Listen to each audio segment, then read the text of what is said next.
북한에서 한 여성이 10년간 쿠데타를 준비했습니다. 그녀는 권력의 최중심에 있었고 군부와 보위부를 움직일 수 있는 위치에 있었습니다.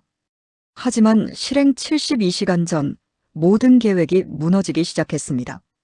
과연 그녀는 누구였고 왜 체제의 정점에서 국경을 넘어야 했을까요? 이 이야기가 궁금하시다면 좋아요, 구독 부탁드리고 어디서 시청하고 계신지 함께 댓글로 남겨주세요. 여러분의 관심이 큰 힘이 됩니다. 그럼 이야기 시작하겠습니다. 저는 지금 서울의 한 조용한 카페에 앉아 있습니다. 창밖으로 사람들이 자유롭게 오가고 아무도 제 뒤를 돌아보지 않습니다. 커피 한 잔을 시키고 책을 읽고 그저 평범한 하루를 보냅니다. 이 일상이 여전히 낯설게 느껴집니다. 하지만 몇 년 전만 해도 저는 이곳과는 전혀 다른 세계에 있었습니다. 북한, 평양, 권력의 최중심. 그곳에서 저는 10년간 한 가지 목표만을 위해 살았습니다. 표면적으로는 체제에 충성하는 완벽한 간부였지만 내밀하게는 다음 정권을 준비하고 있었습니다. 군부의 장성 5명, 보위부의 중간 간부 6명, 당 조직의 실무자 4명, 15명의 네트워크가 저를 중심으로 움직이고 있었습니다. 쿠데타. 그것이 제 10년 계획의 이름이었습니다. 하지만 그 모든 것이 단 하루 만에 무너졌습니다. 2023년 12월, 어느 추운 겨울 새벽, 저는 평양 제 집무실 창가에 서서 도시의 불빛을 바라보고 있었습니다. 실행 예정일까지 72시간. 모든 준비가 끝났고 신호만 기다리고 있었습니다. 그런데 그날 밤 이상한 일들이 연달아 일어났습니다. 가장 먼저 제 핵심 측근 중 한 명이 연락이 두절됐습니다. 보고도 없고 아무 채널 응답도 없었습니다. 처음에는 일시적 문제라고 생각했습니다. 하지만 2시간 뒤 또 다른 인물도 연락이 끊겼습니다. 그때 깨달았습니다. 이건 우연이 아니라고. 서둘러 보위부 내부 문건 접근 권한을 사용해서 확인했습니다. 그리고 경악했습니다. 제 이름이 최근 문서에서 하나씩 빠지고 있었습니다. 마치 누군가 조용히 저를 지우고 있는 것처럼. 아무 통신망에 접속을 시도했습니다. 에러 메시지만 떴습니다. 10년간 공들여 구축한 네트워크가 72시간 만에 무력화되고 있었습니다. 그날 밤은 제 인생에서 가장 긴 밤이었습니다. 잠도 자지 못하고 창밖만 바라보며 계속 생각했습니다. 어디서 새어나갔을까? 누가 배신했을까? 얼마나 알고 있을까? 새벽 4시 제 집무실 문이 열렸습니다. 들어온 사람은 제 경호 책임자였습니다. 저는 그를 8년간 믿어왔습니다. 하지만 그날 밤 그의 표정은 달랐습니다. 더 이상 충성의 눈빛이 아니었습니다. 지금이 마지막입니다. 그가 낮은 목소리로 말했습니다. 존칭도 호칭도 없었습니다. 체포 명령이 내려졌습니다. 그 순간 제 심장이 멎는 것 같았습니다. 10년, 3650일. 그 모든 준비가 한 문장으로 무너졌습니다. 언제? 제가 물었습니다. 목소리가 떨렸습니다. 1시간 후 보위부 차량이 도착합니다. 1시간. 제게 남은 시간은 단 1시간뿐이었습니다. 그 순간 저는 선택해야 했습니다. 체포되어 공식 기록에서 영원히 사라질 것인가? 아니면 모든 것을 버리고 도망칠 것인가? 북한에서 체포된다는 것의 의미를 저는 너무나 잘 알고 있었습니다. 신문, 고문, 그리고 공개 처형이 아닌 조용한 처형. 아무도 모르게 사라지는 것. 마치 처음부터 존재하지 않았던 사람처럼. 차량을 준비할 수 있어? 제가 경호 책임자를 바라보며 물었습니다. 그는 잠시 망설이더니 작게 고개를 끄덕였습니다. 저도 이미 죽은 목숨입니다. 동물을 도우면 저도 끝입니다. 하지만 1시간은 벌어들일 수 있습니다. 그날 밤 저는 10년간 쌓아온 모든 것을 버렸습니다. 권력, 명예, 지위, 그리고 제 이름까지. 제 이야기는 그보다 10년 전으로 거슬러 올라갑니다. 2013년 초봄 평양이었습니다. 당시 저는 30살이었습니다. 평양당 중앙위원회 조직지도부에 배속된 지 3년째였고 제 앞에는 화려한 미래가 펼쳐져 있는 것처럼 보였습니다. 적어도 표면적으로는 그랬습니다. 매일 아침 6시 30분 알람이 울렸습니다. 알람이라고 해봐야 낡은 기계식 자명종이었지만요. 7시까지 준비를 마치고 7시 정각에 검은색 공용 차량이 제 집 앞에 도착했습니다. 운전사는 늘 같은 사람이었고 늘 같은 경로로 당 청사까지 이동했습니다. 차창 밖으로 보이는 평양의 아침 풍경. 대동강변을 따라 늘어선 고층 아파트들, 주체사상탑이 아침 햇살을 받아 빛나고 거리에는 출근하는 시민들이 줄지어 걸어가고 있었습니다. 모두가 비슷한 옷을 입고 비슷한 속도로 걸었습니다. 마치 정해진 대본을 따르는 것처럼 7시 30분 당 청사에 도착했습니다. 정문에서 신분증을 제시하고 보안 검색을 통과하고 엘리베이터를 타고 6층으로 올라갔습니다. 제 집무실은 복도 끝, 창문이 남향인 작은 방이었습니다. 책상 하나, 의자 둘, 그리고 벽에 걸린 2개의 초상화. 김일성 주석과 김정일 국방위원장의 초상화였습니다. 매일 아침 첫 번째 일과는 그 초상화의 먼지를 닦는 것이었습니다. 부드러운 천으로 조심스럽게, 경건하게. 이것은 규정이었고 의무였고 생존의 방법이었습니다. 8시 아침 조회가 시작됐습니다. 부서원 전원이 회의실에 모여 서서 위대하신 김일성 수령님과 김정일 장군님께 영광을 구호를 3번 외쳤습니다. 그리고 당일 지시사항을 전달받았습니다. 이 시간은 보통 30분에서 1시간 정도 걸렸습니다. 조회가 끝나면 각자 업무로 돌아갔습니다. 제 업무는 주로 문서 검토와 보고서 작성이었습니다. 지방당 조직의 활동 보고서를 읽고 문제점을 파악하고 상부에 보고하는 일. 겉보기에는 단순한 행정 업무였지만 실제로는 권력의 흐름을 읽는 일이었습니다. 누가 승진하는지, 누가 좌천되는지, 어떤 지역에서 문제가 생기는지 모든 정보가 제 책상을 거쳐갔습니다. 저는 그 정보들을 단순히 전달하는 것이 아니라 머릿속에 하나하나 기록했습니다.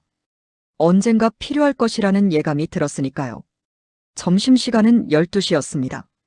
당 청사 지하 식당에서 간부들과 함께 식사했습니다. 메뉴는 늘 비슷했습니다.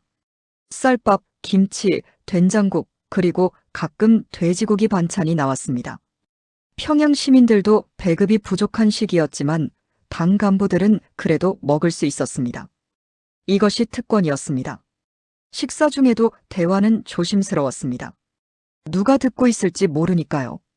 날씨 이야기, 업무 이야기, 그리고 가끔 자녀 교육 이야기. 절대 정치적인 농담이나 불평은 하지 않았습니다. 한 번의 실언이 경력을 끝낼 수 있었으니까요. 오후 업무는 대부분 회의였습니다. 부서 회의, 당 전체 회의, 생활총화 시간. 생활총화란 자아 비판과 상호 비판을 하는 시간이었습니다. 일주일에 한 번 모두가 모여 앉아서 자신의 잘못을 고백하고 동료의 문제점을 지적했습니다. 저는 이번 주 업무 보고서를 하루 늦게 제출했습니다. 혁명적 책임감이 부족했습니다.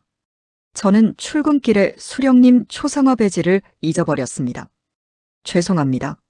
사소한 것들이었습니다. 하지만 이 시간을 통해 서로를 감시했습니다. 누가 불만이 있는지, 누가 체제에 회의적인지 모든 것이 기록됐고 보고됐습니다. 저 역시 완벽하게 연기했습니다. 적당히 자아 비판을 하고 적당히 동료를 지적했습니다. 너무 과하지도 너무 적지도 않게. 그 균형을 유지하는 것이 권력의 중심에서 살아남는 방법이었습니다.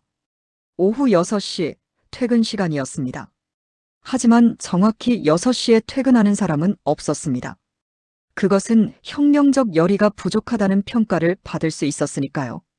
보통 6시 30분에서 7시 사이에 조용히 자리를 뜰 수 있었습니다. 집으로 돌아가는 길.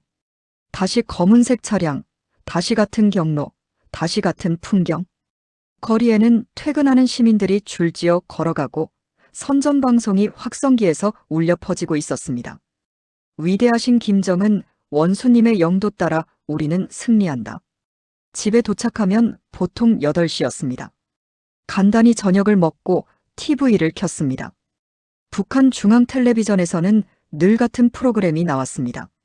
수령님 현지 지도 소식, 선군 정치의 위대함, 인민들의 행복한 생활. 모든 것이 정해진 대본이었습니다. 그리고 10시 불을 껐습니다.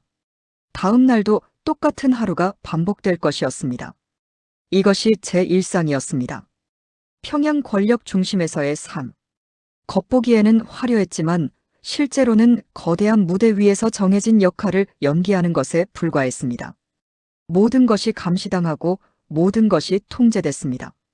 하지만 그해 겨울 모든 것이 변하기 시작했습니다. 2013년 12월 12일 장성택이 체포됐다는 소식이 들렸습니다. 김정일 위원장의 매제이자 북한 2인자로 불리던 그 사람. 그가 단 하루 만에 종파분자로 낙인 찍혀 처형됐습니다. 그날 저는 당 청사 회의실에서 그 장면을 TV로 지켜봤습니다.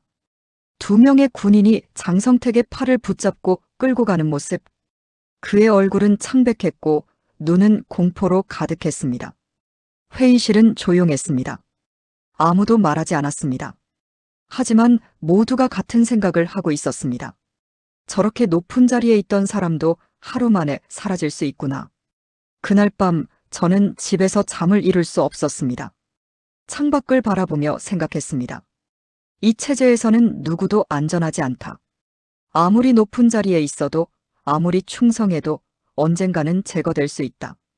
그렇다면 나는 어떻게 살아야 할까? 그 질문이 제 안에서 싹트기 시작했습니다. 그리고 그 질문이 10년 후 제가 국경을 넘게 만든 시작이었습니다. 장성택 처형 이후 제 삶은 2개로 나뉘었습니다. 낮에 저와 밤에 저, 회의실에 저와 집무실에 저, 공식 석상에 저와 혼자 남겨졌을 때의 저. 2014년 초부터 저는 다르게 움직이기 시작했습니다. 표면적으로는 여전히 완벽한 당 간부였습니다. 오히려 더 열심히 일했고, 더 적극적으로 회의에 참여했고, 더 큰 소리로 구호를 외쳤습니다. 의심받지 않기 위해서였습니다. 공식 행사에서의 제 모습을 떠올려 봅니다. 2014년 4월 최고인민회의가 열렸습니다. 평양 만수대 의회당에 수백 명의 간부들이 모였습니다. 저도 그 자리에 있었습니다. 단상에서 연설이 시작되면 저는 적절한 타이밍에 박수를 쳤습니다. 너무 빠르지도 너무 늦지도 않게 주변 사람들과 똑같은 박자로 열광적으로 보이되 과하지 않게. 그것이 권력의 중심에서 살아남는 기술이었습니다.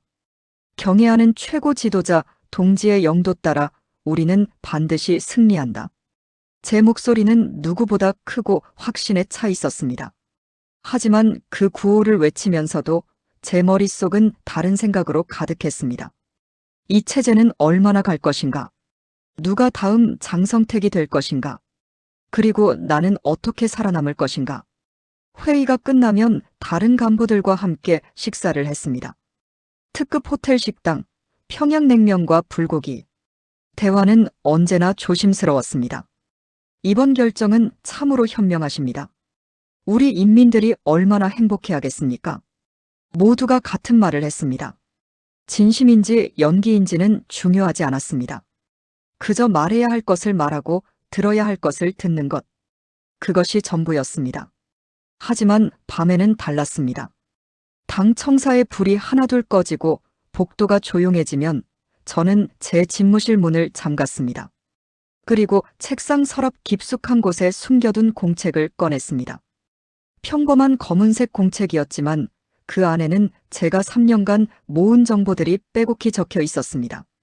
함경북도 사령부 김모장성, 50대 중반, 군 내부 배급 체계 붕괴의 불만, 2013년 12월 생활총화에서 상부 지시가 비현실적이라는 발언, 주의 대상, 평양 보위부방모 국장, 40대 후반, 장성택 숙청 과정에서 일부 문서 누락 의혹, 승진 누락, 내부 불만 추정, 양강도 당위원회 이모 비서, 60대 초반.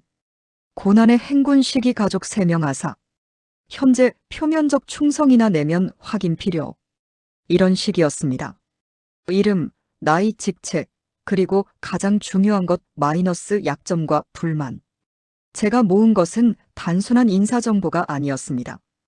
이것은 권력의 지도였습니다.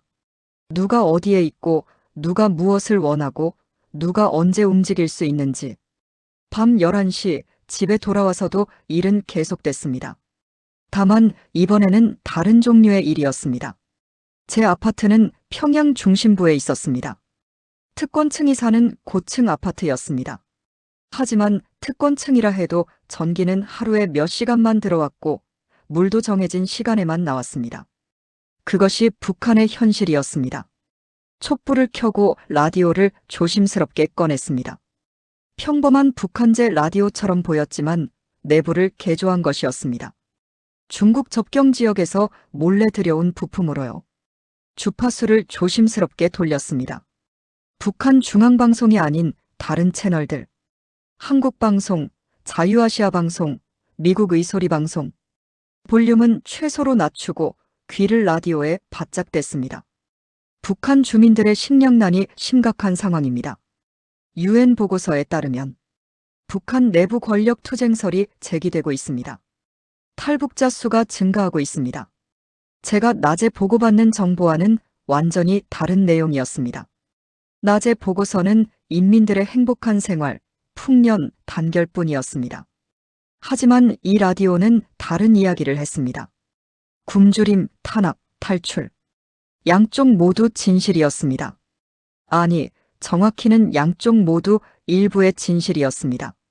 제가 해야 할 일은 그 사이에서 진짜 진실을 찾아내는 것이었습니다. 2015년 제 이중 생활은 더욱 정교해졌습니다.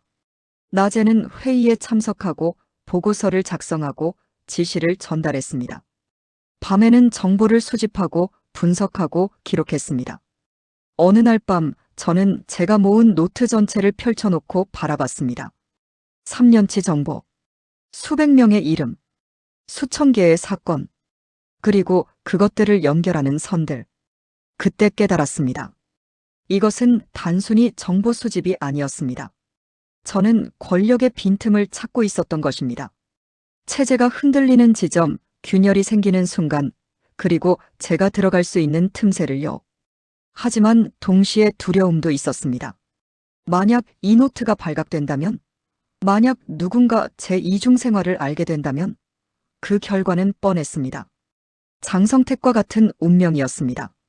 그래서 저는 더욱 조심했습니다. 낮에는 더욱 완벽하게 연기했고, 밤에는 더욱 철저하게 숨었습니다. 2015년 가을, 당 내부에서 또 한 번의 숙청이 있었습니다. 인민무력부 부부장이 불순한 발언을 했다는 이유로 제거됐습니다.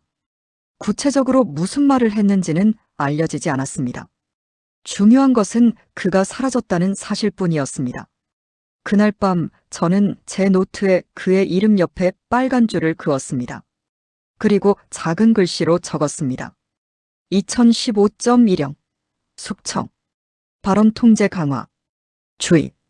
이런 식으로 제 노트는 점점 두꺼워졌고 제 이중 생활은 점점 깊어졌습니다. 그리고 2016년이 왔습니다. 그해 저는 단순히 정보를 모으는 것을 넘어서 실제로 사람들을 만나기 시작했습니다. 조심스럽게 한 명씩. 그것이 제 네트워크의 시작이었습니다. 2016년 10월 제 인생을 바꾼 문서 한 장이 제 책상에 놓였습니다. 붉은색 급비도장이 찍혀 있었고 수신자는 당 조직지도부 간부급 이상으로 제한돼 있었습니다.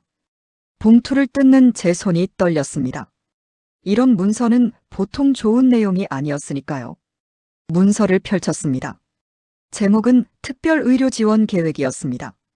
내용은 단순해 보였습니다. 외국인 전문의 초청 일정, 특수의료장비 반입 목록, 특정 약품의 긴급 수입 승인, 의료진 배치 계획과 보안 강화 지침. 하지만 저는 그 숫자들 사이에서 다른 것을 읽었습니다. 심장 전문의 3명, 신경외과 전문의 2명, 중환자실 장비 확충. 그리고 가장 눈에 띄는 것 마이너스 스위스에서 긴급 수입되는 특정 약품 명단. 제가 의학 전문가는 아니었지만 당 조직에서 3년 넘게 일하며 이런 문서들을 수없이 봐왔습니다. 이것은 단순한 정기검진이 아니었습니다. 뭔가 심각한 상황이 발생했거나 발생할 가능성이 있다는 의미였습니다. 그리고 이 모든 조치가 누구를 위한 것인지는 말하지 않아도 알 수 있었습니다. 저는 조용히 문서를 접었습니다. 그리고 규정대로 다음 날 아침 소각 처리했습니다. 하지만 그 내용은 이미 제 머릿속에 깊이 새겨져 있었습니다. 그날 밤 집으로 돌아와 창밖을 오래 바라봤습니다. 평양의 불빛이 하나둘 꺼지고 있었습니다. 대부분의 가정에 전기가 끊기는 시간이었습니다. 하지만 멀리 보이는 몇몇 건물, 당 청사와 특별구역의 불빛만은 여전히 밝게 빛나고 있었습니다. 만약 정말로 건강에 문제가 있다면 제 생각은 그곳으로 향했습니다. 만약 갑작스러운 상황이 발생한다면 북한은 어떻게 될 것인가? 1994년 김일성 사망을 떠올렸습니다. 저는 당시 어린아이였지만 그때의 혼란을 기억했습니다. 온 나라가 울었고 모든 것이 멈췄고 3년간 고난의 행군이 시작됐습니다. 수십만 명이 굶어 죽었습니다. 2011년 김정일 사망도 마찬가지였습니다. 다만 그때는 후계 구도가 이미 정해져 있었습니다. 김정은이 이미 후계자로 공식화된 상태였습니다. 그래서 권력 이양이 비교적 순조로웠습니다. 하지만 지금은 달랐습니다. 만약 지금 무슨 일이 생긴다면 명확한 후계자가 없었습니다. 아직 어린 자녀들 뿐이었습니다. 그렇다면 권력 공백이 생길 것이고 그 공백을 누군가 채워야 했습니다. 그리고 그 누군가가 나일 수도 있다. 그 생각이 처음 떠올랐던 순간을 저는 선명히 기억합니다. 두려움과 기대가 동시에 밀려왔습니다. 제 심장이 빠르게 뛰었습니다. 다음 날부터 저는 다르게 움직이기 시작했습니다. 11월 초 공식 업무로 함경북도를 방문했습니다. 지방당 조직 실태 점검이라는 명목이었습니다. 하지만 제 진짜 목적은 따로 있었습니다. 함경북도 사령부. 군부대 시찰을 마친 후 저는 사령관을 따로 만났습니다. 김철수 가명 소장. 55세. 제 노트에 2년 전부터 기록된 인물이었습니다. 소장 동무, 잠시 개인적으로 말씀 나눌 수 있겠습니까? 그는 잠시 망설이다가 고개를 끄덕였습니다. 우리는 사령부 뒤편 아무도 없는 훈련장 끝으로 걸어갔습니다. 11월에 차가운 바람이 불었습니다. 소장 동무는 현재 군의 상황을 어떻게 보십니까? 제가 조심스럽게 물었습니다. 위험한 질문이었습니다. 잘못하면 저도 그도 문제가 될 수 있었습니다. 그는 한참을 침묵했습니다. 그리고 낮은 목소리로 대답했습니다. 솔직히 말씀드리면 좋지 않습니다. 구체적으로 말씀해 주시겠습니까? 배급이 제대로 안 됩니다. 병사들이 배가 고파서 민간인 텃밭을 훔칩니다. 장비는 1970년대 것이 대부분입니다. 수리 부품도 없습니다. 연료도 부족합니다. 그의 목소리에 오랫동안 쌓인 좌절이 묻어났습니다. 그런데 상부에서는 무엇을 요구합니까? 더 강하게 훈련하라고 합니다. 더 충성하라고 합니다. 하지만 배가 고픈 병사들에게 충성을 강요할 수는 없습니다. 저는 그의 눈을 똑바로 바라봤습니다. 만약 가정입니다만 만약 변화의 기회가 온다면 소장 동무는 어느 편에 서시겠습니까? 그 질문은 위험했습니다. 그가 저를 보위부에 고발할 수도 있었습니다. 하지만 저는 2년간 그를 관찰했고 그의 좌절과 불만을 알고 있었습니다. 그는 오랫동안 침묵했습니다. 그리고 천천히 입을 열었습니다. 저는 이 나라가 변해야 한다고 생각합니다. 하지만 혼자서는 할 수 없습니다. 혼자가 아니라면요. 그가 저를 빤히 쳐다봤습니다. 그의 눈에서 무언가가 변하는 것을 느꼈습니다. 체념이 조금씩 희망으로 바뀌고 있었습니다. 그렇다면 생각해 보겠습니다. 그날 제 네트워크에 첫 번째 인물이 추가됐습니다. 12월 저는 평양으로 돌아와 보위부 내부 임무를 접촉했습니다. 박영호 가명 국장, 48세. 장성택 숙청 과정에서 일부 문서를 제대로 처리하지 않았다는 이유로 승진해서 탈락한 인물이었습니다. 국장 동무, 요즘 업무는 어떻습니까? 그저 그렇습니다. 그의 대답은 짧았지만 그 뒤에 숨겨진 불만을 저는 읽을 수 있었습니다. 저는 동무가 유능한 간부라고 생각합니다. 승진 누락은 안타까운 일이었습니다. 그가 고개를 들어 저를 바라봤습니다. 경계하는 눈빛이었습니다. 왜 그런 말씀을 하십니까? 유능한 사람이 적재적소에 있어야 나라가 제대로 돌아갑니다. 동무도 그렇게 생각하지 않습니까? 그는 아무 말도 하지 않았습니다. 하지만 그의 침묵이 대답이었습니다. 이런 식으로 2016년 겨울 동안 저는 5명을 더 만났습니다. 모두 제 노트에 이미 기록된 인물들이었습니다. 군부, 보위부, 당 조직, 각자 다른 위치에 있었지만 한 가지 공통점이 있었습니다. 모두 체제에 대한 불만을 품고 있었습니다. 하지만 저는 아직 구체적인 계획을 말하지 않았습니다. 단지 씨앗만 뿌렸습니다. 변화가 필요하다는 생각, 혼자가 아니다는 희망. 그리고 그 씨앗들이 자라기를 기다렸습니다. 2016년이 저물어 갔습니다. 평양의 겨울은 추웠습니다. 하지만 제 마음속에는 이상한 열기가 타오르고 있었습니다. 나는 더 이상 그저 살아남는 것이 아니다. 나는 무언가를 준비하고 있다. 그것이 제 각성의 시작이었습니다. 2017년 저는 본격적으로 군부 네트워크를 구축하기 시작했습니다. 북한에서 권력을 잡으려면 반드시 군을 장악해야 합니다. 김정일도 김정은도 모두 군을 먼저 장악했습니다. 역사가 그것을 증명했습니다. 하지만 군부를 포섭하는 것은 가장 위험한 일이기도 했습니다. 군인들은 충성 교육을 가장 철저하게 받았고 보위부의 감시도 가장 삼엄했습니다. 한 번의 실수가 곧 체포로 이어질 수 있었습니다. 그래서 저는 아주 조심스럽게 한 사람 한 사람 접근했습니다. 2017년 3월 평안남도 군부대 시찰이 있었습니다. 공식 일정이었습니다. 저는 당 조직지도부 대표로 참가했습니다. 그곳에서 이준혁 가명 대좌를 만났습니다. 42세, 탱크 대대장. 제 노트에는 이렇게 적혀 있었습니다. 2012년 연평도 포격훈련 참가. 우수평가. 하지만 2015년 승진 탈락. 이유 출신성분 문제조부가 한국전쟁 당시 월남시도 기록.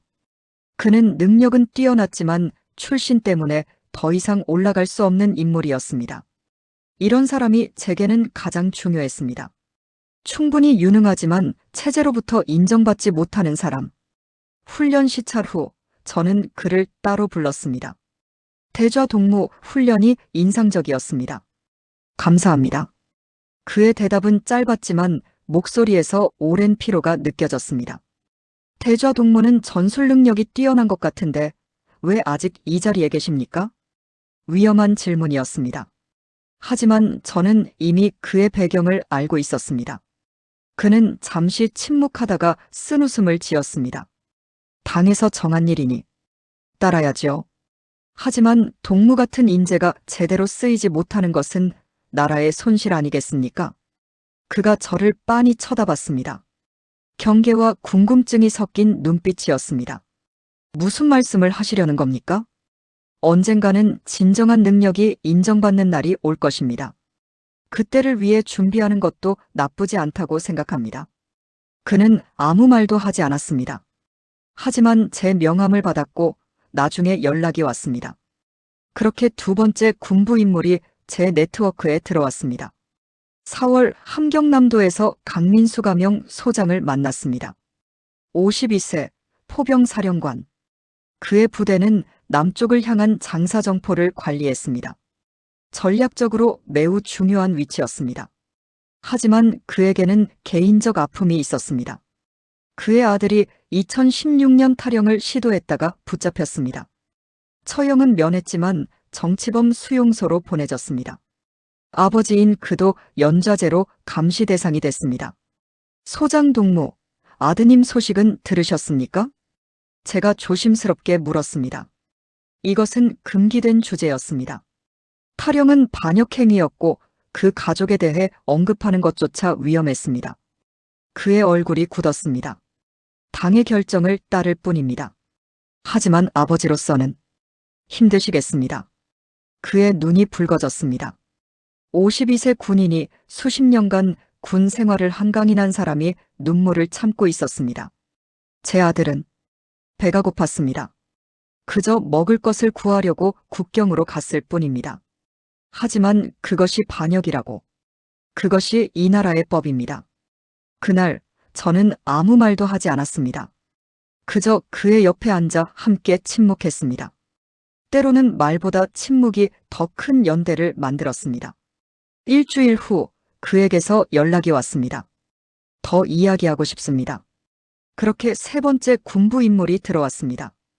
6월 평양 근교 공군 기지에서 최성훈 가명 대좌를 만났습니다. 45세 전투기 조종사 출신으로 현재는 공군 작전 참모였습니다. 그는 다른 이들과는 달랐습니다. 출신 성분도 좋았고 승진도 순조로웠습니다. 불만이 있을 이유가 없어 보였습니다. 하지만 제 노트에는 다른 정보가 있었습니다.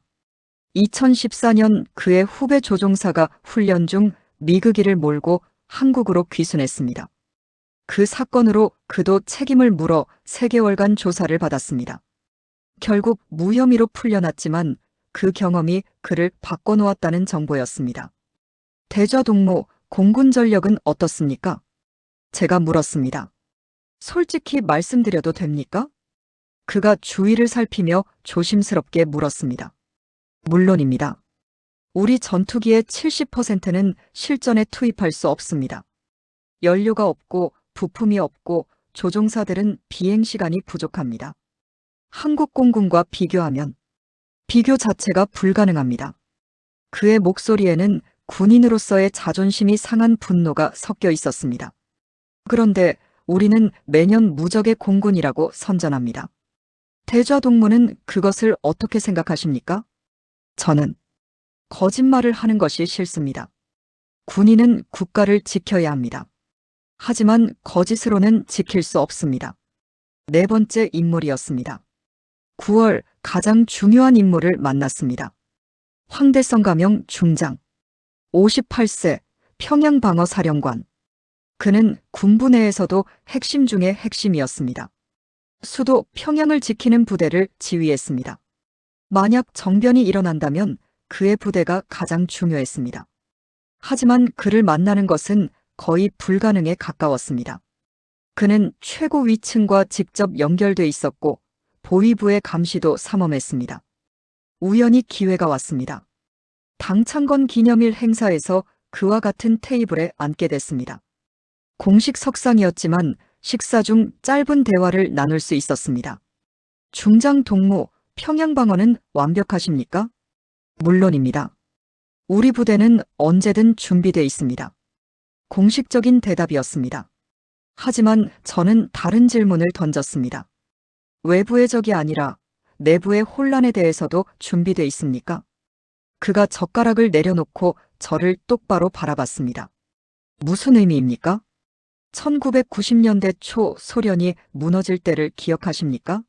군대가 분열했고 권력이 공백이 됐습니다.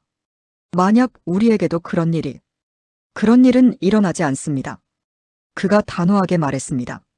하지만 그의 눈빛은 흔들렸습니다. 며칠 후 뜻밖에도 그에게서 연락이 왔습니다. 개인적으로 만나고 싶습니다. 그렇게 5번째, 그리고 가장 중요한 군부 인물이 제 네트워크에 들어왔습니다. 2017년 말까지 저는 군부에서 5명의 핵심 인물을 확보했습니다. 함경북도 사령부, 평안남도 탱크부대, 함경남도 포병 공군 작전 참모, 그리고 평양방어사령관. 이들은 각자의 이유로 체제에 불만이 있었습니다. 능력을 인정받지 못한 사람, 가족을 잃은 사람, 거짓말에 지친 사람, 미래를 걱정하는 사람. 하지만 공통점이 있었습니다. 모두 변화를 원했고 혼자서는 할 수 없다는 것을 알고 있었습니다. 저는 그들에게 희망을 주었습니다. 언젠가 우리가 함께 움직일 때가 올 것이라고. 그리고 그때 진정한 변화를 만들 수 있을 것이라고.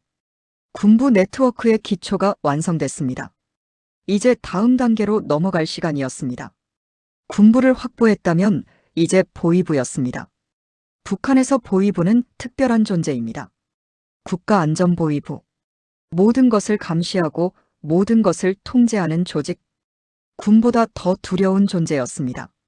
왜냐하면 군을 감시하는 것도 보위부였으니까요. 쿠데타를 성공시키려면 보위부를 무력화하거나 아니면 내부에 사람을 심어야 했습니다. 그래서 저는 2018년부터 보위부 인물들을 접촉하기 시작했습니다. 하지만 보위부는 군부보다 훨씬 어려웠습니다. 그들은 서로를 감시하고 의심하고 보고했습니다. 신뢰를 쌓는 것이 거의 불가능했습니다. 2018년 2월 저는 박영호 가명 국장을 다시 만났습니다. 2년 전 처음 접촉했던 그 인물이었습니다. 보위부 대남 공작 담당. 장성택 사건 이후 승진해서 밀려난 사람. 국장 동무 요즘은 어떻습니까? 여전합니다. 그의 대답은 여전히 짧았습니다. 하지만 2년 전과는 달리 이제 그는 제 앞에서 조금 더 편하게 말했습니다. 동무는 능력이 있는데 왜 그 자리에만 계십니까? 출세는 능력만으로 되는 것이 아닙니다. 줄을 잘 서야 합니다. 그럼 다른 줄을 서면 어떻겠습니까? 그가 고개를 들어 저를 빤히 쳐다봤습니다. 무슨 의미입니까? 지금의 줄이 영원하지 않을 수도 있습니다. 그렇다면 새로운 줄을 미리 준비하는 것도 현명한 선택 아니겠습니까? 그는 오랫동안 침묵했습니다. 보위부 사람답게 신중했습니다. 만약 제가 동의한다면 구체적으로 무엇을 해야 합니까?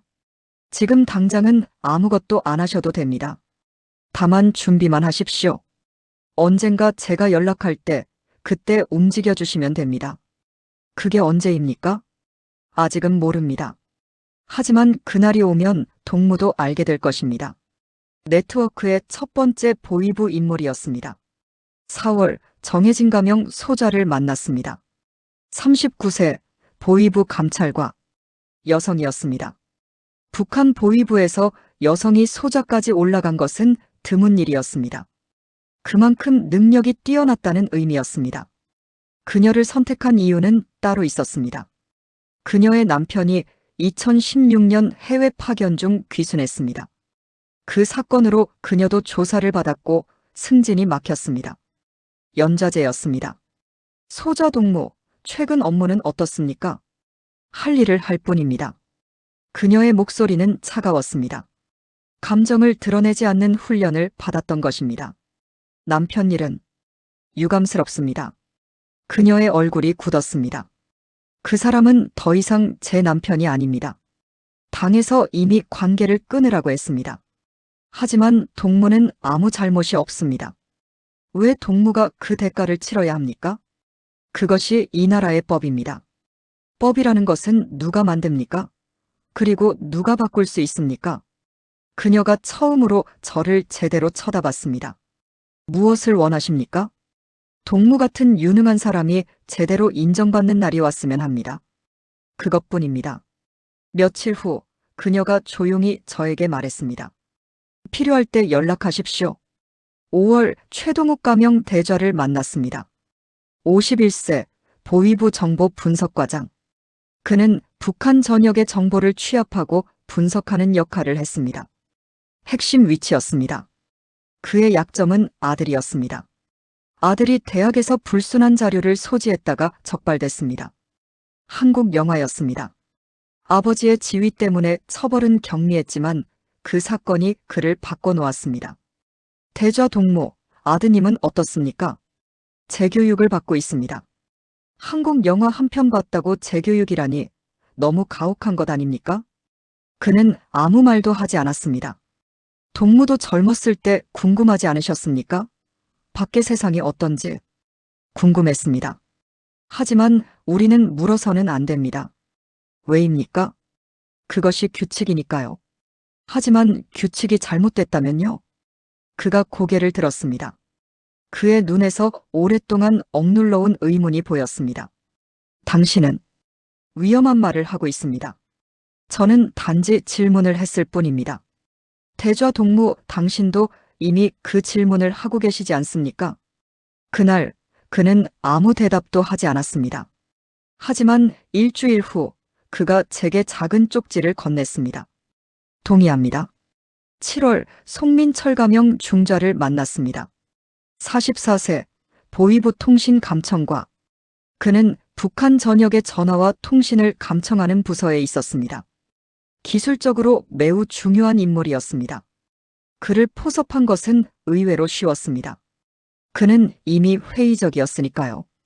중좌동무, 매일 얼마나 많은 통화를 감청합니까? 하루에 수백 건입니다. 그 중에서 정말로 위험한 내용은 얼마나 됩니까? 거의 없습니다. 대부분은 그저 힘들다는 하소연이거나 배가 고프다는 이야기입니다. 그런데 그것이 반역이 됩니까? 규정상 그렇습니다. 동무는 그것이 옳다고 생각하십니까? 그는 한숨을 쉬었습니다. 저는 그저 시키는 일을 할 뿐입니다. 생각하지 않으려고 합니다.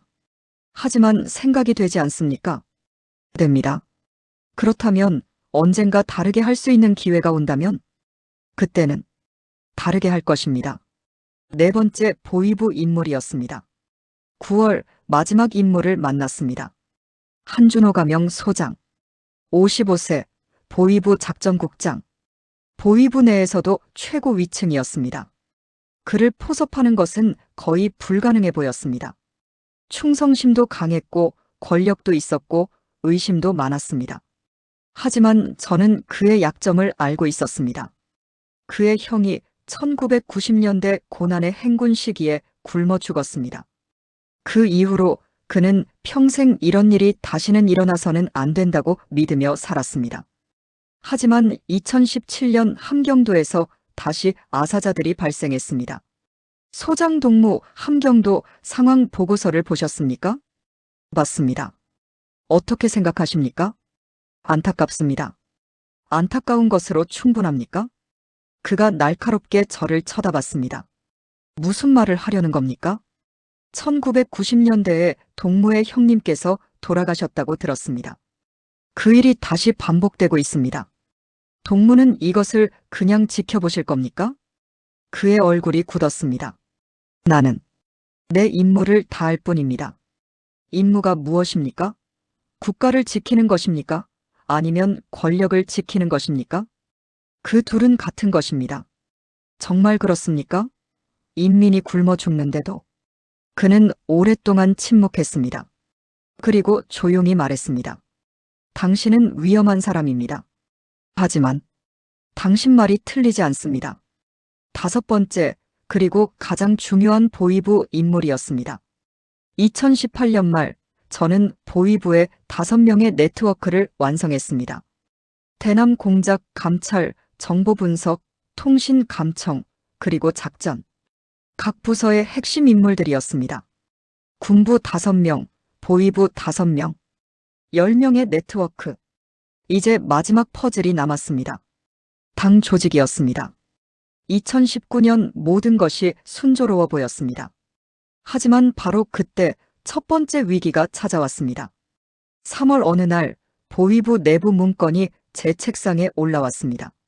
내부 숙청 대상자 명단이었습니다. 정기적으로 작성되는 문서였지만 이번에는 달랐습니다. 명단을 훑어보던 제 손이 멈췄습니다. 리성호 가명, 보위부 부국장, 죄목 불순 세력과 내통 혐의. 그는 제 네트워크의 인물은 아니었습니다. 하지만 저는 그를 알고 있었습니다. 6개월 전 한 회의에서 제가 박영호 국장과 짧게 이야기를 나누는 것을 본 사람이었습니다. 그때 그의 시선이 이상했습니다. 의심하는 눈빛이었습니다. 그리고 이제 그가 숙청됐습니다. 이유는 불순 세력과 내통. 이것은 우연이 아니었습니다. 보위부가 뭔가를 감지했다는 의미였습니다. 아직 구체적인 증거는 없겠지만 의심을 시작했다는 신호였습니다. 그날 밤 저는 긴급하게 박영호 국장을 만났습니다. 평양 외곽 아무도 없는 폐공장이었습니다. 리성호가 숙청됐습니다. 제가 말했습니다. 알고 있습니다. 그는 저를 조사하고 있었습니다. 우리가 노출된 겁니까? 아직은 아닙니다. 하지만 시간 문제일 수 있습니다. 보위부가 움직이기 시작했습니다. 우리는 대책을 논의했습니다. 당분간 모든 접촉을 중단하기로 했습니다. 서로 연락하지 않고 만나지 않고 평소처럼 행동하기로. 하지만 더 큰 문제가 있었습니다. 만약 보위부가 본격적으로 조사를 시작한다면 언젠가는 들킬 것이었습니다. 시간이 우리의 적이 됐습니다. 그 후 6개월간 저는 극도로 조심했습니다. 모든 회의에서 완벽하게 연기했고 모든 보고서를 규정대로 작성했고 어떤 의심도 받지 않으려 노력했습니다. 하지만 9월 또 다른 사건이 터졌습니다. 강민수 소장, 제 네트워크의 군부 인물 중 한 명. 그의 부하 한 명이 탈영을 시도하다 사살됐습니다. 그 사건으로 강 소장도 조사를 받게 됐습니다. 저는 그와 연락할 수 없었습니다. 조사를 받는 사람과 접촉하는 것은 자살 행위였습니다. 그저 기다릴 수밖에 없었습니다. 2주 후 강 소장은 석방됐습니다. 하지만 그는 변해 있었습니다. 한 번 만났을 때 그는 떨리는 목소리로 말했습니다. 이제는 그만둡시다. 너무 위험합니다. 지금 그만두면 지금까지의 모든 것이 무의미해집니다. 하지만 우리가 실패하면 모두 죽습니다. 성공하면 모두 살 수 있습니다. 그는 결국 남았습니다. 하지만 그의 두려움은 이해할 수 있었습니다. 우리 모두 같은 두려움을 갖고 있었으니까요. 그리고 2020년이 왔습니다. 그해 1월 전 세계에 코로나 바이러스가 퍼지기 시작했습니다. 북한은 즉시 국경을 봉쇄했습니다. 중국과의 무역이 끊겼고 모든 외부 접촉이 차단됐습니다. 평양 전체가 통제 상태에 들어갔습니다. 처음에는 이것이 우리의 계획을 망칠 것 같았습니다. 이동이 제한됐고 감시가 강화됐으니까요. 하지만 역설적으로 이것은 기회였습니다. 혼란 속에서는 움직임을 감추기가 더 쉬웠습니다. 모두가 방역과 통제에 정신이 팔려 있었고 보위부도 코로나 관련 업무로 인력이 분산됐습니다. 저는 이 기회를 이용했습니다. 5월 방역지도 점검이라는 명목으로 각 지역을 돌아다니며 네트워크 인물들을 다시 만났습니다. 이제 시간이 얼마 남지 않았습니다. 제가 그들에게 말했습니다. 코로나 때문에 경제가 무너지고 있습니다. 인민들이 굶주리고 있습니다. 이 상황이 오래가면 체제 자체가 흔들릴 것입니다. 그 순간이 우리의 기회입니다. 하지만 여기에는 계산되지 않은 위험이 있었습니다. 11월 충격적인 소식이 들렸습니다. 송민철 중좌, 보위부 통신 감청과의 제 네트워크 인물. 그가 심근경색으로 사망했다는 보고였습니다. 44세. 특별한 병력도 없었습니다. 의심스러웠습니다. 저는 조용히 조사했습니다. 그리고 진실을 알게 됐습니다. 그는 심근경색이 아니었습니다. 보위부 내부 조사 중 자살한 것이었습니다. 공식 기록에는 병사로 처리됐지만 실제로는 신문 중 사망한 것이었습니다. 왜? 무엇 때문에? 저는 박영호 국장을 통해 정보를 얻었습니다. 송 중좌가 허가받지 않은 통신 감청을 했다는 의혹을 받았답니다. 구체적으로 누구의 통신인지는 밝혀지지 않았지만 고위급이었다는 겁니다.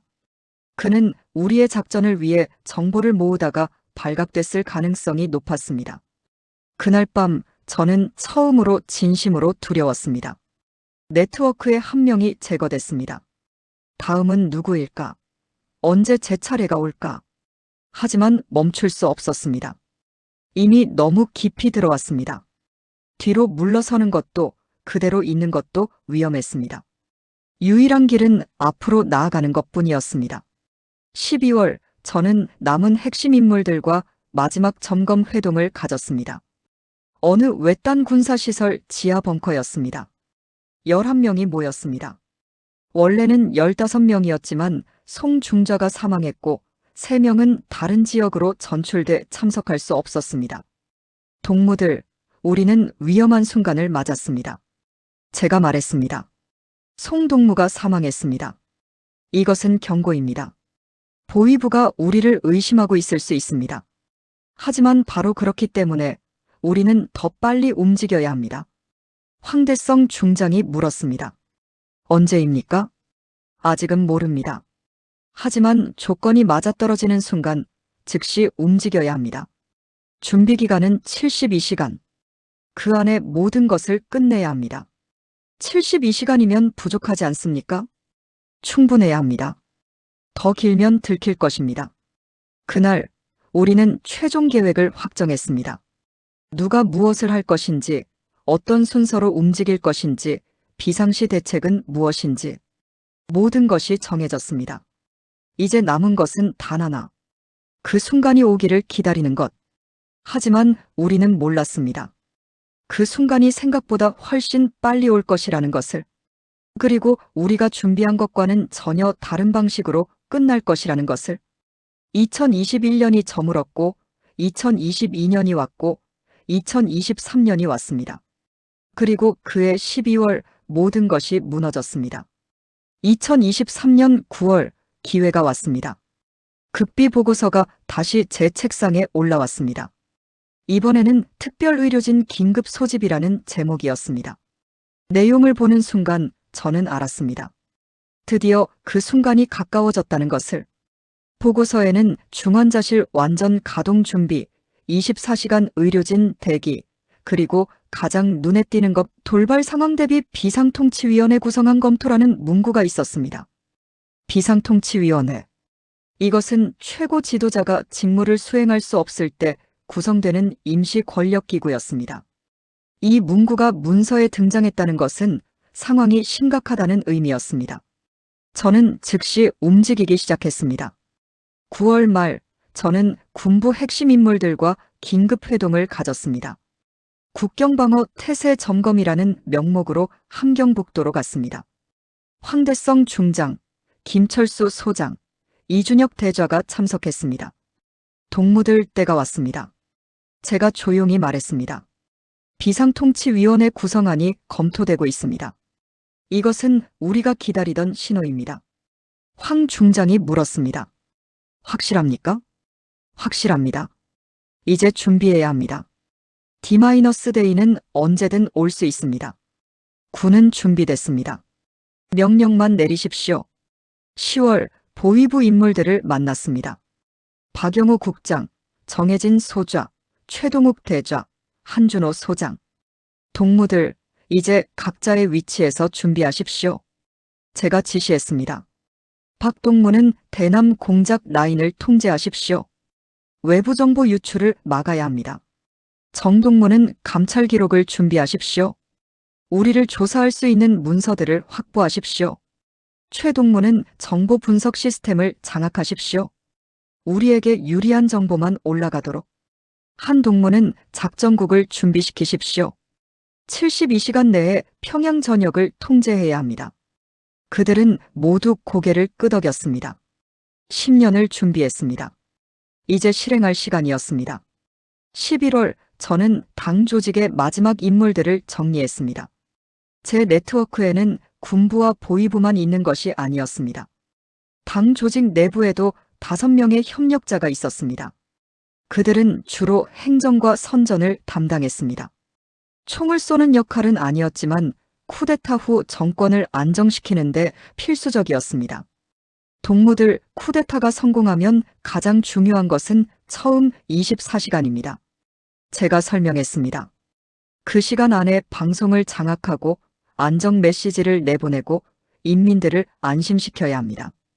그것이 동무들의 역할입니다. 11월 말 모든 준비가 완료됐습니다. 이제 남은 것은 신호를 기다리는 것뿐이었습니다. 하지만 12월 초 이상한 일이 시작됐습니다. 12월 3일 제 핵심 측근 중 한 명이 갑자기 재교육을 받으러 간다는 통보를 받았습니다. 이유도 기간도 명시되지 않았습니다. 그냥 사라졌습니다. 불안했습니다. 하지만 아직 확실한 증거는 없었습니다. 12월 5일 아무 통신망 중 하나가 작동을 멈췄습니다. 기술적 문제인지 아니면 누군가 차단한 것인지 알 수 없었습니다. 12월 7일 보위부 내부 문건에서 제 이름이 빠진 것을 발견했습니다. 사소한 것이었습니다. 정기보고 수신자 명단에서 제 이름이 삭제돼 있었습니다. 실수일 수도 있었습니다. 하지만 실수가 아닐 수도 있었습니다. 그날 밤 저는 확신했습니다. 들켰다고. 아직 직접적인 조치는 없었지만 보위부가 움직이기 시작했다는 것을. 12월 8일 긴급하게 박영호 국장을 만났습니다. 국장 동무, 보위부 내부에서 뭔가 움직이고 있습니까? 있습니다. 며칠 전부터 특별조사팀이 구성됐습니다. 대상은 명시되지 않았지만 고위 간부급이라고 합니다. 나입니까? 아직은 확실하지 않습니다. 하지만 가능성이 높습니다. 저는 결정을 내려야 했습니다. 지금 당장 도망칠 것인가 아니면 끝까지 가볼 것인가. 하지만 10년을 준비했습니다. 지금 도망치면 모든 것이 헛수고가 됩니다. 그리고 네트워크의 모든 사람들이 위험해집니다. 국장 동무 D-데이를 앞당깁니다. 제가 결정했습니다. 언제입니까? 12월 12일. 나흘 후입니다. 너무 급하지 않습니까? 지금 아니면 영원히 기회가 없을 것입니다. 그날 밤 저는 모든 네트워크에 긴급 암호 메시지를 보냈습니다. 겨울이 왔다. 12일 자정. 이것은 우리가 2년 전에 정한 최종 작전 개시 신호였습니다. 모든 인물들이 이 메시지의 의미를 알고 있었습니다. 12월 9일부터 11일까지 저는 마지막 점검을 했습니다. 황대성 중장에게 확인했습니다. 평양방어사령부는 준비됐습니까? 준비됐습니다. 12일 자정, 주요 거점을 확보하겠습니다. 김철수 소장에게 물었습니다. 함경북도 부대는 대기 중입니다. 신호와 동시에 평양으로 이동하겠습니다. 박영호 국장에게 확인했습니다. 보위부 통제는 48시간은 장담합니다. 그 이후는 상황에 따라 다릅니다. 모든 준비가 끝났습니다. 12월 11일 밤 저는 제 집무실에서 마지막 밤을 보냈습니다. 내일이면 모든 것이 바뀔 것이었습니다. 성공하면 새로운 북한이 시작될 것이고 실패하면 제 이름은 역사에서 지워질 것이었습니다. 창밖을 바라봤습니다. 평양의 불빛들이 하나씩 꺼지고 있었습니다. 저 불빛 아래 얼마나 많은 사람들이 배고프게 잠들고 있을까? 얼마나 많은 사람들이 내일을 두려워하고 있을까? 나는 그들을 위해 이것을 하는 것인가? 아니면 나 자신을 위해 하는 것인가? 솔직히 확신할 수 없었습니다. 아마도 둘 다였을 것입니다. 권력에 대한 야망과 체제를 바꾸고 싶은 마음. 그 둘을 구분할 수 없었습니다.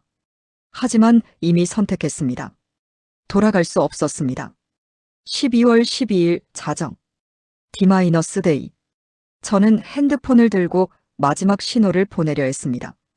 하지만 그때 집무실 문이 열렸습니다. 들어온 사람은 제 경호 책임자였습니다. 그의 얼굴은 창백했습니다. 지금이 마지막입니다. 그가 말했습니다. 체포 명령이 내려졌습니다. 그 순간 저는 알았습니다. 끝났다고. 10년의 계획이 72시간을 앞두고 무너졌다고. 언제? 제가 물었습니다. 목소리가 떨렸습니다. 1시간 후 보위부 차량이 도착합니다. 경호 책임자가 대답했습니다. 그의 목소리에도 긴장이 묻어났습니다. 1시간. 10년을 준비했고 72시간 앞두고 이제 저에게 남은 시간은 단 1시간뿐이었습니다. 누가 고발했습니까? 모릅니다. 하지만 내부에서 나왔을 가능성이 높습니다. 네트워크 중 누군가, 11명 중 누군가가 배신했습니다. 아니면 체포돼서 입을 연 것일 수도 있었습니다. 동무는 왜 저를 도와주는 겁니까? 동무도 끝입니다. 저도 이미 죽은 목숨입니다. 당신을 경호했던 사람이라는 이유만으로 저도 조사 대상입니다. 어차피 살 수 없다면 마지막으로 옳은 일을 하고 싶습니다. 저는 빠르게 생각했습니다. 선택지는 두 가지였습니다. 하나 체포되는 것, 신문 받고 고문당하고 결국 처형되거나 정치범 수용소로 보내지는 것, 공식 기록에서 영원히 지워지는 것, 둘, 도망치는 것. 10년 쌓은 모든 것을 버리고 권력도 명예도 없이 그저 살아남기 위해 국경을 넘는 것. 차량을 준비할 수 있습니까? 제가 경호 책임자를 똑바로 쳐다보며 물었습니다. 할 수 있습니다. 저도 이미 각오했습니다. 얼마나 시간을 벌 수 있습니까? 1시간. 제가 당신이 여기 있다고 거짓 보고를 하겠습니다. 하지만 1시간 후에는 거짓말이 들통날 것입니다. 저는 즉시 움직였습니다. 가장 먼저 네트워크에 긴급 메시지를 보냈습니다. 작전 취소. 즉시 철수하라. 노출됐다. 모든 암호 통신망에 같은 메시지를 보냈습니다. 그들이 무사히 받기를 빌 뿐이었습니다. 다음으로 제 집무실의 모든 문서를 소각했습니다. 검은색 노트, 암호 명단, 회의 기록. 10년간 모은 모든 증거를 불태웠습니다. 연기가 피어올랐고 화재 경보기가 울렸습니다. 하지만 상관없었습니다. 어차피 1시간 후면 모두 끝날 테니까요. 마지막으로 신분을 바꿨습니다. 경호 책임자가 준비한 옷을 입었습니다. 고급 간부복이 아닌 평범한 인민복. 낡고 바랜 회색 작업복이었습니다. 머리를 풀어 헤치고 화장을 지웠습니다. 거울을 봤습니다. 그곳에는 권력의 중심에 있던 제가 아니라 평범한 노동자 한 명이 서 있었습니다. 차는 뒤쪽 주차장에 있습니다. 낡은 트럭입니다. 누구도 의심하지 않을 것입니다. 경호 책임자가 차 열쇠를 건넸습니다. 동무는 저는 여기 남겠습니다. 당신이 도망갔다는 것을 그들이 알아채는 시간을 최대한 늦추겠습니다. 감사합니다. 감사는 필요 없습니다. 그저 살아남으십시오. 그리고 언젠가 이 이야기를 세상에 알려주십시오. 새벽 4시 반, 저는 당 청사를 빠져나왔습니다. 평소 같으면 출입구마다 검문이 있었을 것입니다. 하지만 경호 책임자가 이미 조치를 해뒀습니다. 보안 요원들은 제가 긴급 업무로 외출한다고 보고받았습니다. 트럭에 올랐습니다. 낡은 1980년대 소련제 트럭이었습니다. 시동을 걸었습니다. 엔진이 거칠게 돌아갔습니다. 평양 거리는 아직 어두웠습니다. 새벽 통근 시간 전이라 사람도 거의 없었습니다. 저는 조심스럽게 트럭을 몰았습니다. 너무 빠르지도 너무 느리지도 않게. 목적지는 명확했습니다. 국경. 두만강이나 압록강 중 하나. 거기를 넘으면 중국이었고 중국을 거치면 결국 한국에 갈 수 있었습니다. 하지만 평양에서 국경까지는 수백 킬로미터였습니다. 검문소를 여러 개 통과해야 했고 보위부가 추적을 시작하면 금방 잡힐 것이었습니다. 저는 국경 근처에 있는 군사시설을 생각했습니다. 제 네트워크 중 한 명, 김철수 소장이 지휘하는 함경북도 사령부. 만약 제 메시지를 받았다면 그곳에서 도움을 받을 수 있을지도 모릅니다. 새벽 5시 평양 외곽을 빠져나갔습니다. 첫 번째 검문소가 보였습니다.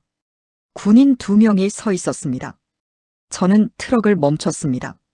심장이 터질 듯 뛰었습니다. 동무, 어디 갑니까? 원산입니다. 공장에 부품 배달이요. 준비한 대답이었습니다. 경호 책임자가 가짜 통행증도 만들어뒀습니다. 군인이 통행증을 확인했습니다. 얼굴을 쳐다봤습니다. 제 얼굴과 사진을 비교했습니다. 무한히 긴 10초가 지나갔습니다. 가십시오. 통과했습니다.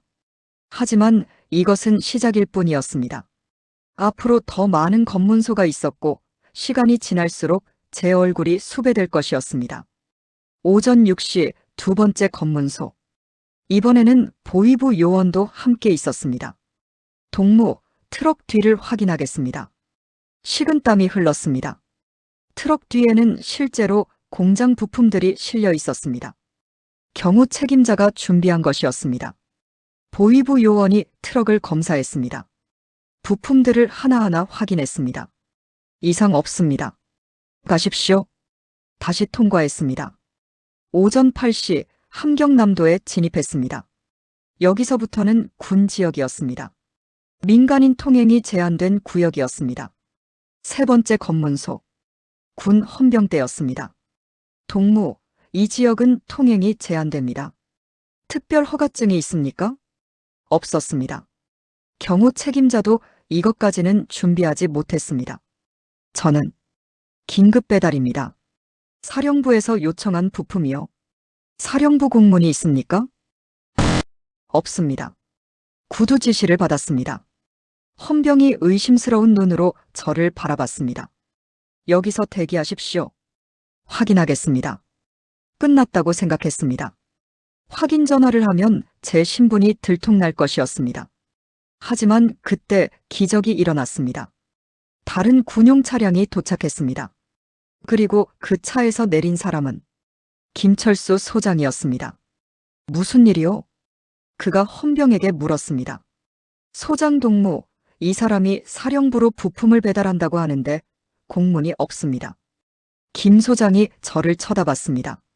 잠깐의 눈빛 교환. 그는 제가 누구인지 알아봤습니다. 아, 그 부품. 제가 직접 요청한 것이요. 긴급이라서 공문을 생략했소. 통과시키시오. 하지만 규정상 내가 책임지겠소. 통과. 헌병이 마지못해 물러섰습니다. 저는 트럭을 몰아 검문소를 통과했습니다. 김 소장이 제 트럭을 따라왔습니다. 검문소에서 충분히 멀어진 후 우리는 멈췄습니다. 메시지를 받았습니다. 그가 조용히 말했습니다. 작전이 취소됐다는 것도 알고 있습니다. 동무는 지금 도망가는 겁니까? 네. 국경으로 갑니까? 다른 선택이 없습니다. 그는 한참을 생각하더니 말했습니다. 제가 도와드리겠습니다. 사령부 근처에 비밀 루트가 있습니다. 국경 경비가 약한 곳이요. 하지만 위험합니다. 감사합니다. 감사는 나중에 하십시오. 일단 살아남으십시오. 그날 저녁 저는 국경 근처 군사시설에 도착했습니다. 김 소장이 안내했습니다. 여기서부터는 혼자 가셔야 합니다. 저도 더 이상은 도울 수 없습니다. 충분히 도와주셨습니다. 동무, 우리의 꿈은 이루지 못했습니다. 하지만 언젠가 누군가는 이룰 것입니다. 그때까지 살아계십시오. 해가 지고 있었습니다. 곧 어두워질 것이었습니다. 그 어둠 속에서 저는 두만강을 건너야 했습니다. 10년의 권력이 단 하루 만에 무너졌고 이제 저는 도망자였습니다. 2023년 12월 12일 밤 9시 두만강 근처 제 앞에는 얼어붙은 강이 펼쳐져 있었습니다. 영하 15도의 추위였습니다. 강 위에 얼음이 얼어 있었지만 곳곳에 금이가 있었습니다. 한 발 잘못 디디면 얼음이 깨지고 강물에 빠질 수 있었습니다. 김철수 소장이 알려준 위치였습니다. 경비가 가장 약한 지점. 하지만 가장 약하다는 것이 안전하다는 의미는 아니었습니다. 여전히 순찰대가 돌고 있었고 조명탑도 있었고 철조망도 있었습니다. 저는 군사시설에서 받은 어두운 색 옷을 입고 있었습니다. 검은색 두꺼운 패딩, 군용 장갑, 방한모, 그리고 작은 배낭 하나. 그 안에는 물, 비상식량, 그리고 현금이 들어 있었습니다. 북한 돈이 아닌 중국 위안화였습니다. 김 소장이 마지막으로 건넨 것이었습니다. 갈 때가 됐습니다. 저는 혼잣말을 했습니다. 오후 10시 순찰대가 지나갔습니다. 저는 철조망 뒤 어둠 속에 숨어서 기다렸습니다. 다음 순찰까지는 30분. 그 시간 안에 강을 건너야 했습니다. 10시 5분 움직이기 시작했습니다. 철조망이 첫 번째 장애물이었습니다. 하지만 이미 구멍이 뚫려 있었습니다. 탈북자들이 만든 것이었습니다. 저는 조심스럽게 그 구멍을 통과했습니다. 옷이 철조망에 걸렸지만 억지로 빠져나왔습니다. 이제 강까지 50m. 평지였지만 조명탑의 불빛이 주기적으로 지나갔습니다. 불빛이 다른 곳을 비출 때마다 조금씩 움직였습니다. 10시 15분 강둑에 도착했습니다. 얼음 위를 내려다봤습니다. 어둠 속에서도 금이 간 곳이 보였습니다. 저는 작은 돌을 집어 던졌습니다. 얼음이 깨지는 소리가 들렸습니다. 두께가 충분하지 않았습니다. 하지만 다른 선택이 없었습니다. 저는 한 발을 내디뎠습니다. 얼음이 삐걱거렸지만 버텼습니다. 다음 발을 내디뎠습니다. 몸무게를 분산시키기 위해 기어가기로 했습니다. 무릎을 꿇고 두 손을 얼음에 대고 천천히 앞으로 나아갔습니다. 발밑에서 얼음이 갈라지는 소리가 계속 들렸습니다. 심장이 미친 듯이 뛰었습니다. 강폭은 약 150m.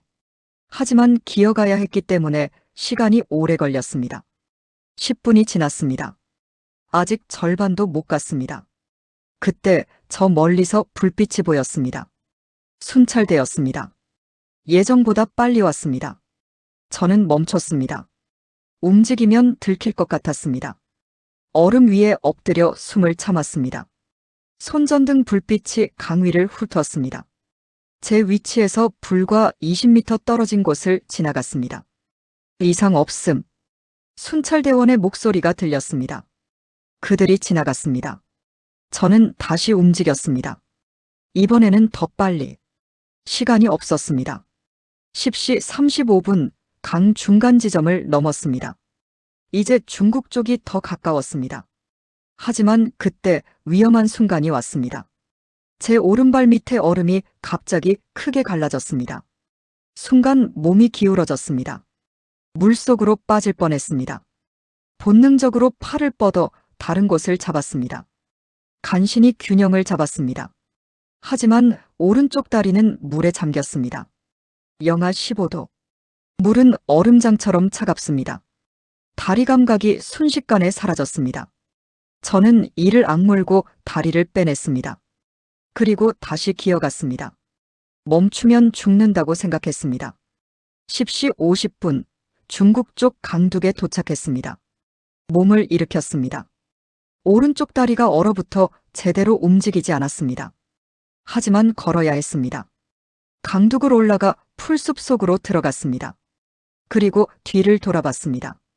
저 멀리 북한의 조명탑 불빛이 보였습니다. 제가 40년을 살았던 나라. 제가 모든 것을 걸었던 권력의 중심. 이제는 영원히 돌아갈 수 없는 곳. 잘 가라, 평양. 저는 작게 중얼거렸습니다. 이제부터는 중국이었습니다. 하지만 중국도 안전하지 않았습니다. 중국은 탈북자를 체포하면 북한으로 송환했습니다. 저는 계속 숨어야 했습니다. 새벽 1시 가까운 마을에 도착했습니다. 중국 접경 마을이었습니다. 조선족이 많이 사는 곳이었습니다. 김 소장이 준 쪽지에 적힌 주소를 찾았습니다. 한 낡은 집이었습니다. 문을 조심스럽게 두드렸습니다. 안에서 움직이는 소리가 들렸습니다. 그리고 문이 조금 열렸습니다. 누구십니까? 조선족 억양의 중국어였습니다. 김 소장이 보냈습니다. 제가 작게 말했습니다. 문이 완전히 열렸습니다. 60대로 보이는 남자가 서 있었습니다. 들어오십시오. 빨리. 집안은 작고 낡았습니다. 하지만 따뜻했습니다. 저는 처음으로 긴장이 풀렸습니다. 옷을 갈아입으십시오. 젖은 옷을 입고 있으면 얼어 죽습니다. 그가 마른 옷을 건넸습니다. 여기가 어디입니까? 중국 훈춘시 근처입니다.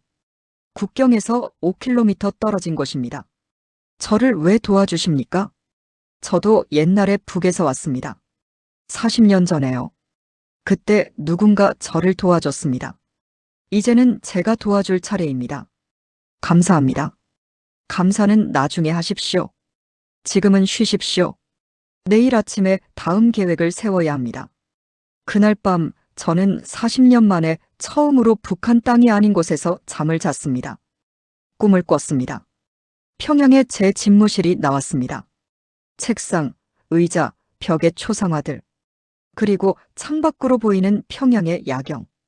꿈속에서 저는 여전히 권력의 중심에 있었습니다. 회의를 주재하고 명령을 내리고 사람들이 제게 고개를 숙이는 모습. 하지만 깨어났을 때 저는 중국 접경의 낡은 집에 있었습니다. 권력도 명예도 심지어 이름도 없이. 그것이 제 새로운 현실이었습니다. 다음 날 아침 집 주인이 말했습니다. 여기서 한 달 정도는 숨어 지낼 수 있습니다. 하지만 그 이후는 한국으로 가는 브로커를 찾아야 합니다. 얼마나 걸립니까? 빠르면 3개월, 길면 1년입니다.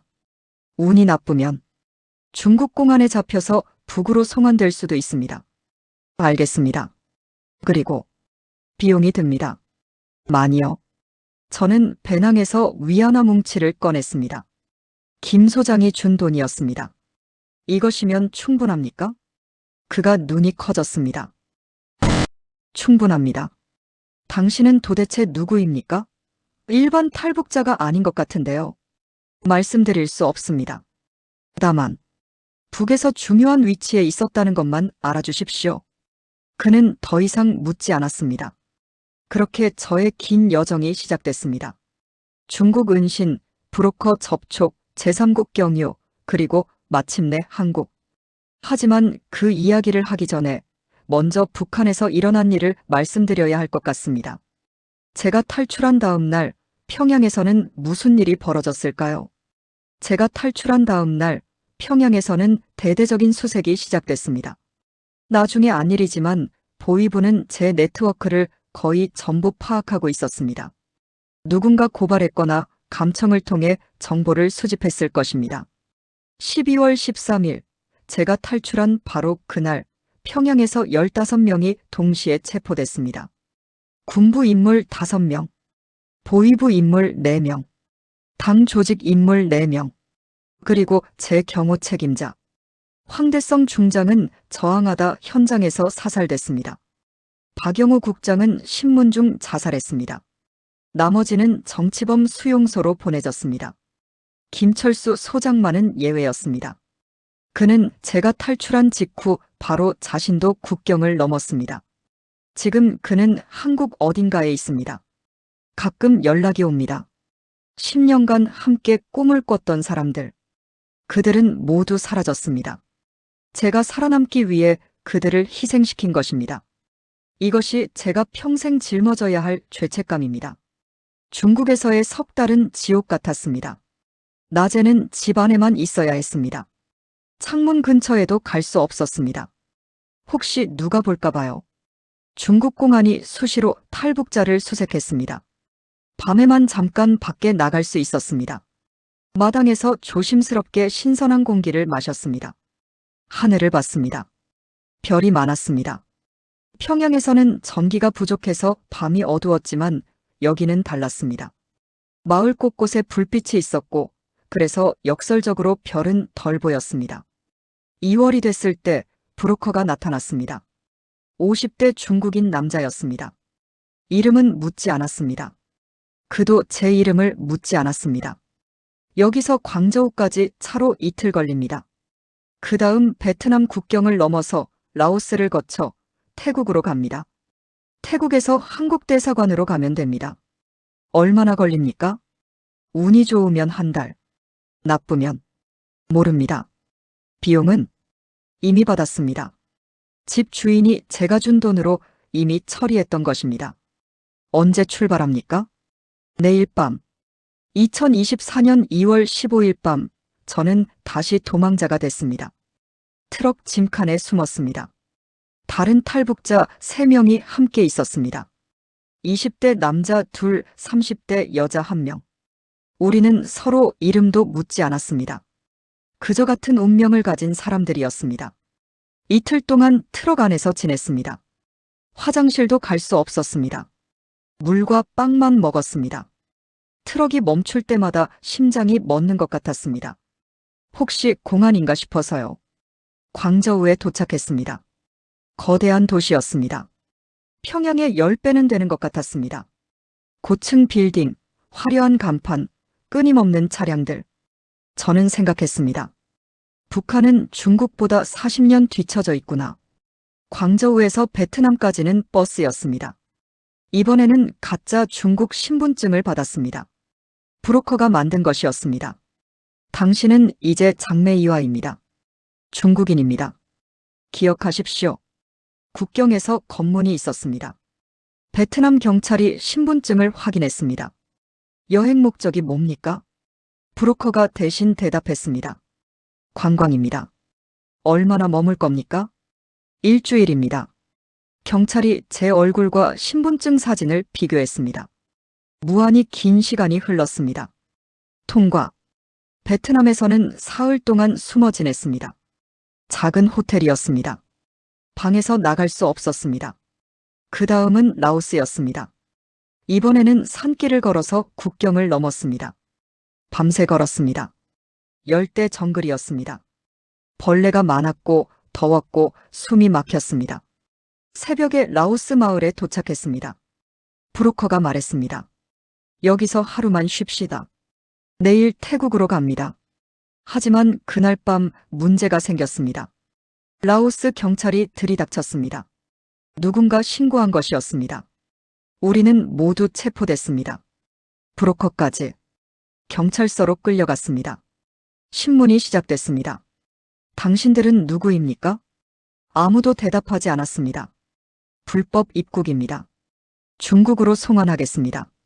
중국으로 송환되면 끝이었습니다. 중국은 우리를 다시 북한으로 보낼 것이었습니다. 하지만 그때 기적이 또 일어났습니다. 한국 NGO 직원이 나타났습니다. 탈북자 지원단체였습니다. 누군가 그들에게 연락했던 것입니다. 이 사람들은 북한 탈북자입니다. 국제법상 난민입니다. 그들은 라오스 정부와 협상했습니다. 며칠이 걸렸습니다. 우리는 경찰서 유치장에 갇혀 있었습니다. 마침내 합의가 이뤄졌습니다. 우리를 태국으로 보내기로 한 것입니다. 3월 말 우리는 태국 방콕에 도착했습니다. 한국 대사관으로 갔습니다. 대문을 들어서는 순간 처음으로 안전하다고 느꼈습니다. 더 이상 도망갈 필요가 없었습니다. 대사관 직원이 우리를 맞았습니다. 어서 오십시오. 이제 안전합니다. 저는 그 말을 듣고 무너졌습니다. 4개월간 참았던 긴장이 한꺼번에 풀렸습니다. 그 자리에서 울었습니다. 대사관에서 일주일 동안 조사를 받았습니다. 신원 확인, 탈북 경위, 북한에서의 신분. 저는 대부분을 솔직히 말했습니다. 당 조직에서 일했다는 것, 쿠데타를 준비했다는 것, 실패했다는 것. 담당자가 놀란 표정으로 물었습니다. 그렇다면 당신은 매우 고위직이었군요. 북한에서 큰 파장이 있었을 텐데요. 있었을 것입니다. 하지만 공식 발표는 없을 것입니다. 북한은 이런 일을 절대 공개하지 않습니다. 알겠습니다. 당신의 안전을 위해 신원을 비공개로 하겠습니다. 2024년 4월 15일 저는 인천공항에 도착했습니다. 비행기에서 내려 입국장으로 걸어갈 때 다리가 떨렸습니다. 10년 만에, 아니 평생 처음으로 자유로운 땅을 밟는 것이었습니다. 공항 밖으로 나왔습니다. 서울의 공기를 마셨습니다. 평양과는 다른 냄새였습니다. 자동차 배기가스, 커피 향, 사람들의 향수. 저는 혼잣말로 중얼거렸습니다. 이제부터 여기가 내 집이구나. 하지만 동시에 알고 있었습니다. 집은 장소가 아니라는 것을. 북한도 제 집이 아니었고 한국도 아직은 제 집이 아니라는 것을. 저는 집을 잃어버린 사람이었습니다. 권력도 명예도 심지어 이름도 없는 사람. 하지만 살아 있었습니다. 그것만으로도 충분했습니다. 한국에서의 첫 6개월은 혼란스러웠습니다. 하나원에서 3개월을 보냈습니다. 탈북자 정착 교육 시설이었습니다. 한국어 교육, 법률 교육, 취업 교육. 저는 이미 한국어를 알고 있었지만 나만의 한국어는 달랐습니다. 외래어가 많았고 표현이 달랐고 심지어 억양도 달랐습니다. 다른 탈북자들과 함께 수업을 들었습니다. 그들은 대부분 일반 주민 출신이었습니다. 그들은 제가 누구인지 몰랐습니다. 저는 그저 평양에서 일반 사무직으로 일했다고만 말했습니다. 어느 날 한 젊은 여성 탈북자가 물었습니다.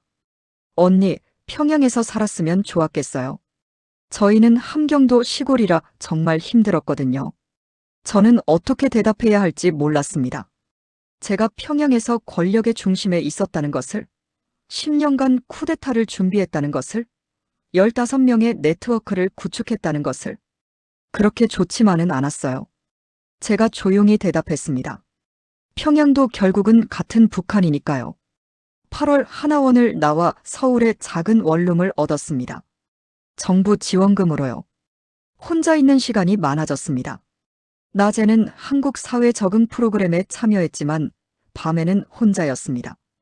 그 고요 속에서 생각이 많아졌습니다.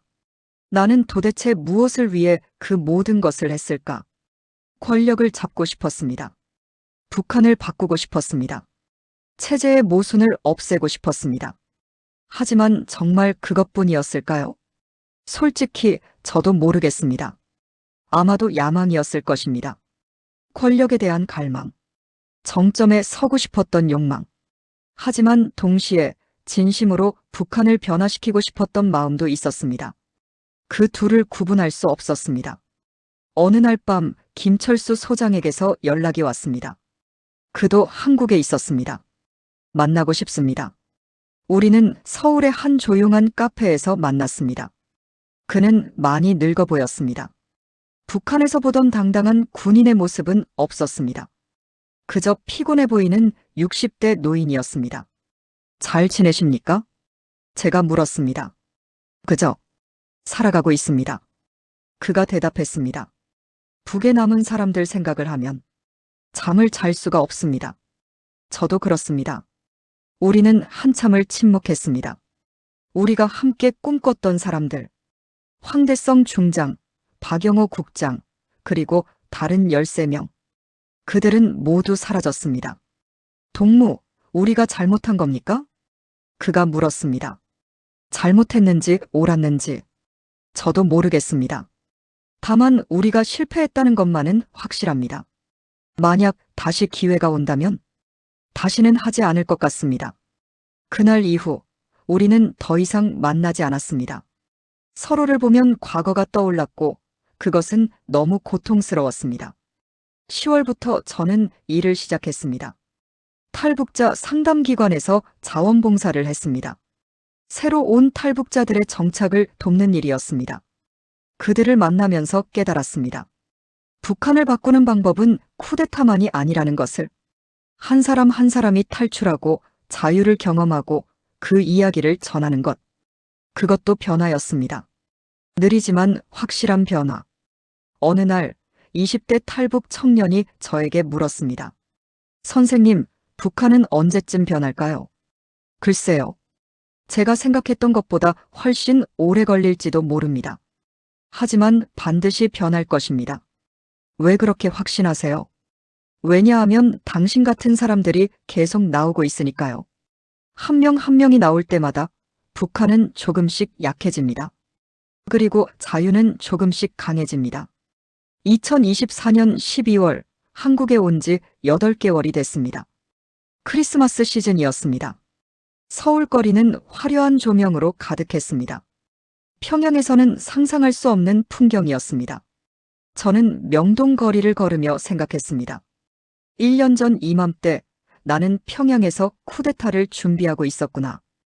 1년 만에 모든 것이 바뀌었습니다. 권력을 잃었고 지위를 잃었고 이름을 잃었습니다. 하지만 동시에 얻은 것도 있었습니다. 자유. 매일 아침 일어나서 무엇을 할지 스스로 결정할 수 있는 자유. 무엇을 먹을지, 어디로 갈지, 누구를 만날지 선택할 수 있는 자유. 이상하게 들릴지 모르지만 처음에는 그 자유가 두려웠습니다. 40년간 모든 것이 정해져 있었습니다. 무엇을 입을지, 무엇을 말할지, 무엇을 생각할지. 갑자기 모든 것을 스스로 결정해야 한다는 것이 버거웠습니다. 하지만 점점 익숙해졌습니다. 그리고 깨달았습니다. 이것이 인간이 원래 살아야 하는 방식이라는 것을. 어느 날 저는 용기를 내서 한 일을 했습니다. 인권단체를 찾아갔습니다. 그리고 제 이야기를 녹음으로 남겼습니다. 제 진짜 신분은 밝히지 않았습니다. 하지만 쿠데타 준비 과정, 네트워크 구축, 실패, 그리고 탈출. 모든 것을 증언했습니다. 이 증언을 왜 남기십니까? 담당자가 물었습니다. 기록으로 남기고 싶어서요. 제가 함께 했던 사람들, 그들이 꿈꿨던 것을 누군가는 기억해야 한다고 생각합니다. 이 증언이 공개되면 위험하지 않습니까? 북한은 이미 제가 누구인지 알고 있습니다. 이제 숨을 필요가 없습니다.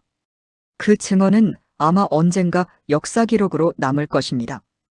2023년 12월 북한에서 있었던 실패한 쿠데타 이야기로 2025년 1월 새해가 밝았습니다. 저는 한강변을 걸으며 생각했습니다. 나는 도망친 것일까 아니면 살아남은 것일까? 아마도 둘 다일 것입니다. 도망쳤고 그래서 살아남았습니다. 나는 실패한 것일까 아니면 새로운 시작을 한 것일까?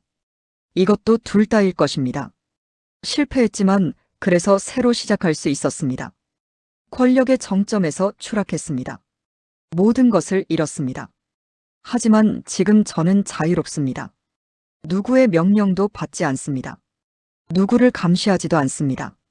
누구에게 충성을 증명할 필요도 없습니다. 이름도 지위도 권력도 없지만 저는 처음으로 진짜 저 자신으로 살고 있습니다. 북한에 남은 2,500만 명의 사람들을 생각합니다. 그들은 여전히 그 체제 안에서 살고 있습니다.